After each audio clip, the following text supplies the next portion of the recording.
ஒற்றுமையே வெற்றியின் ரகசியம் என்று கூறிய அமைச்சர் KN நேரு வேட்பாளர்கள் அனைவரும் கடுமையாக உழைத்து வெற்றிகளை ஈட்ட வேண்டும் என்று அறிவுறுத்தினார். திருச்சி கலைஞர் அறிவாலயத்தில் திமுக மற்றும் கூட்டணி கட்சிகளின் ஆலோசனைக் கூட்டம் நடைபெற்றது. அமைச்சரும் திருச்சி மேற்கு தொகுதி வேட்பாளருமான KN நேரு தலைமையில் நடைபெற்ற கூட்டத்தில் திமுக மற்றும் அதன் கூட்டணி கட்சி வேட்பாளர்கள் அன்பில் மகேஷ் பொய்யாமொழி, இனிகோ இருதயராஜ், பாரிவல்லல், அப்துல் சமது, துரைராஜ், கதிரவன் உள்ளிட்ட வேட்பாளர்கள் மற்றும் மாவட்ட செயலாளர்கள் பங்கேற்றனர். கூட்டத்தில் பேசிய அமைச்சர் KN நேரு, திருச்சியில் பிரபல நடிகர்களும் பெரும் செல்வந்தர்களும் களம் இறங்கியுள்ள நிலையில் வேட்பாளர்கள் அனைவரும் தங்களுக்குள் இருக்கும் வேற்றுமைகளை மறந்து ஒற்றுமையுடன் உழைத்து வெற்றியை ஈட்ட வேண்டும் என்று வலியுறுத்தினார். என்னன்னு தெரியல, எல்லாம் பரப்பு திருச்சிக்கு வந்துடுறாங்க. எல்லாம் பரப்பு திருச்சிக்கு வந்துடுறாங்க.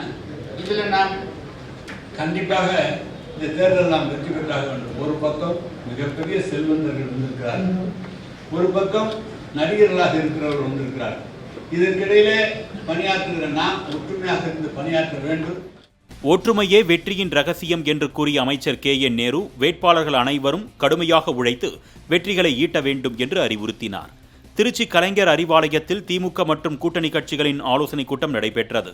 அமைச்சரும் திருச்சி மேற்கு தொகுதி வேட்பாளருமான KN நேரு தலைமையில் நடைபெற்ற கூட்டத்தில் திமுக மற்றும் அதன் கூட்டணி கட்சி வேட்பாளர்கள் அன்பில் மகேஷ் பொய்யாமொழி, இனிகோ இருதயராஜ், பாரிவல்லல், அப்துல் சமது, துரைராஜ், கதிரவன் உள்ளிட்ட வேட்பாளர்கள் மற்றும் மாவட்ட செயலாளர்கள் பங்கேற்றனர். கூட்டத்தில் பேசிய அமைச்சர் KN நேரு, திருச்சியில் பிரபல நடிகர்களும் பெரும் செல்வந்தர்களும் களம் இறங்கியுள்ள நிலையில் வேட்பாளர்கள் அனைவரும் தங்களுக்குள் இருக்கும் வேற்றுமைகளை மறந்து ஒற்றுமையுடன் உழைத்து வெற்றியை ஈட்ட வேண்டும் என்று வலியுறுத்தினார்.